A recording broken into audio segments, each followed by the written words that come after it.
A very warm welcome to the Lawyer Talks.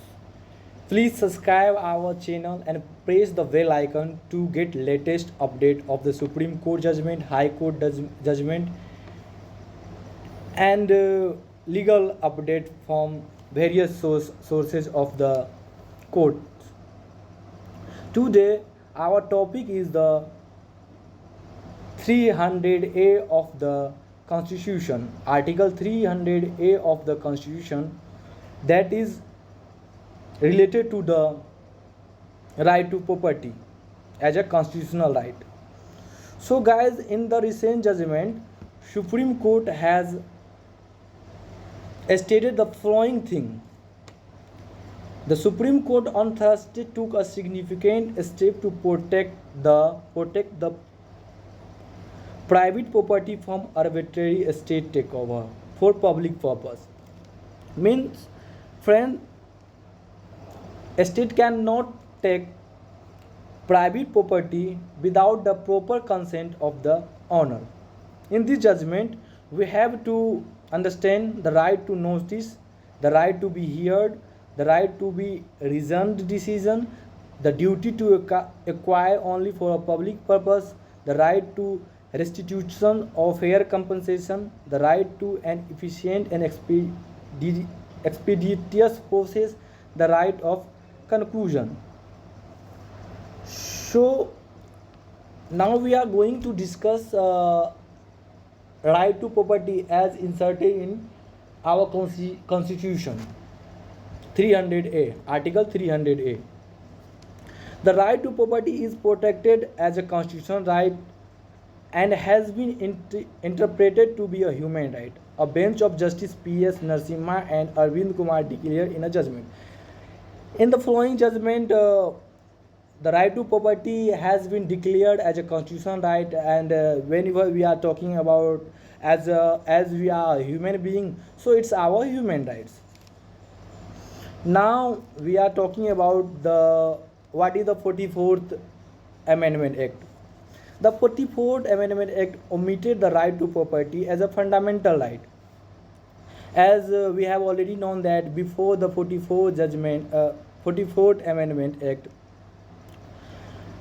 the right to property was our fundamental right. But after the 44th Amendment Act, the right to property is only a constitutional right. And as we have already talked above, that right to property as a human right. The right to notice. Now we are going to discuss the crux of the judgment.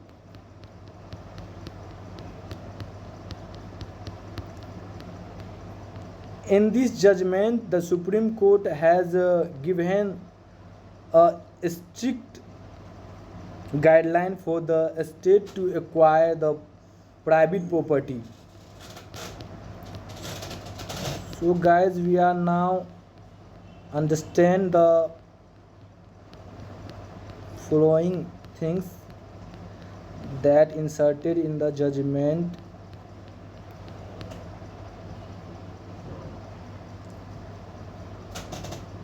We have to know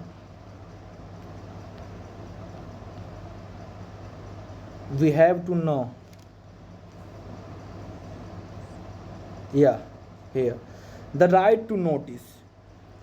As we have already talked about what has the Supreme Court inserted in the judgment. The right to notice. The right to notice should be given to the property owner whose property became impediment in the public purpose. Here we have to understand a prior notice informing the bearer of the right that the state intends to deprive them of the right to property is a right in itself. A linear extension of the right to know embedded in Article 19(1) subclause A. The Constitution does not contemplate acquisition by ambush. The notice to acquire must be clear, cognate, and meaningful. Some of the statutes reflect this right. As whenever we are talking about Section 4 of the Land Acquisition Act 1894, Section 3, Clause 1 of the Recu- Recusing an acquisition of immovable property Act 1952, Section 11 of right to fair compensation and transaction. Let's get to understand the second one, the right to be heard. Following the right to a meaningful and effective prior notice of acquisition is the right of the property bearer to communicate his objection and concern to the authority acquiring the property. This right to be heard against the proposed acquisition must be meaningful and not a sham. This means that the Supreme Court has already inserted in the judgment that there must be a public purpose. Without any public purpose, we cannot create the property owner to be given in the public purpose. So now we are going to discuss the third point. The third one is that the right to be reasoned decision, that the authority have heard and considered the objection is evidence only through a reasoned order. It is incumbent upon the authority to take an informed decision and communicate the same to the objector. Mean that the right to be reasoned decision matlab means that there should be some purpose. If there should be no any purpose, then why the state acquire the property? So that means the right to be reasoned decision. Now we are going to the fourth point. The fourth point is that the duty to acquire only for a public purpose, as we are already known in Article 31A of the Indian Constitution, saving of the laws providing for acquisition. Guys, go through Article 31A for the purpose to understanding this point. Now we are just going to, I am going to just reflect some important thing in this paragraph, that the duty to acquire only for public purpose. That means that the acquisition must be for the public purpose is inherent and an important factor on the discretion of the authority to acquire. This requirement, which condition the purpose of acquisition, must extend to a region with a larger constitutional goal of a welfare state and distributive justice. So guys, go through Article 31A of our Constitution, and now we are going to the fifth point, right to be restitution or fair compensation. Mean that if the state acquire the private property for the public purpose, then a state must have to give the proper compensation of the private properties owner.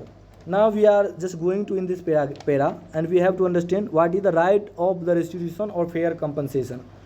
A person's right to hold and enjoy property is an integral part to the constitution right under Article 300A.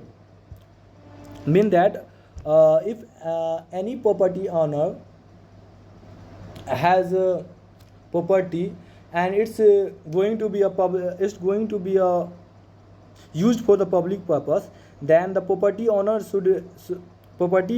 has a constitutional right to understand is it for such a purpose or not. Now we are going to understand the right of the restitution of fair compensation. A person's right to hold and enjoy property is an integral part to the constitutional right under Article 300A.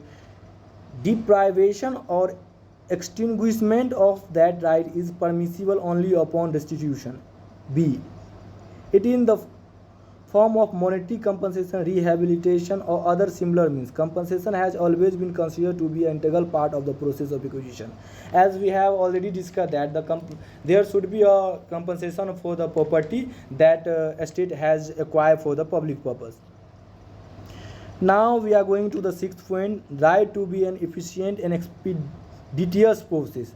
The acquisition process is traumatic for more than one reason. The administrative delays in identifying the land, conducting the inquiry, and evaluating the objection, leading to a final declaration, consume time and energy. Further passing of the award, payment and compensation, and taking over possession.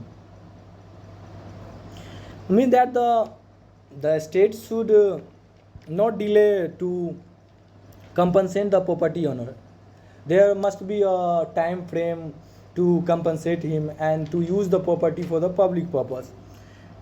So that is inserted in that para. Now we are going to the next one. 7. The right of the conclusion. Upon conclusion of process of acquisition and payment of compensation, the state takes possession of property in normal circumstances. The culmination of acquisition process is not in the payment of compensation, but also in taking over the actual physical possession of the land. If possession is not taken, acquisition is not complete. This means that a state must have to possess the property by the help of proper notice belonging to the property owner. So this means that if the process is not completed, then the property is not acquired by the state. And the last one is that now we are discussing a very essential provision of the Land Acquisition Act. Section 16 of the Land Acquisition Act 1894, section 4 and 5 of the Acquisition of Immovable Property Act 1952, and section 37 and 38 of the Right to Fair Compensation and Transparency in Land Acquisitions. In this above section that is mentioned in that para, means that if the property is acquired by the state, then there must be a fair compensation. There must be a fair compensation for their property.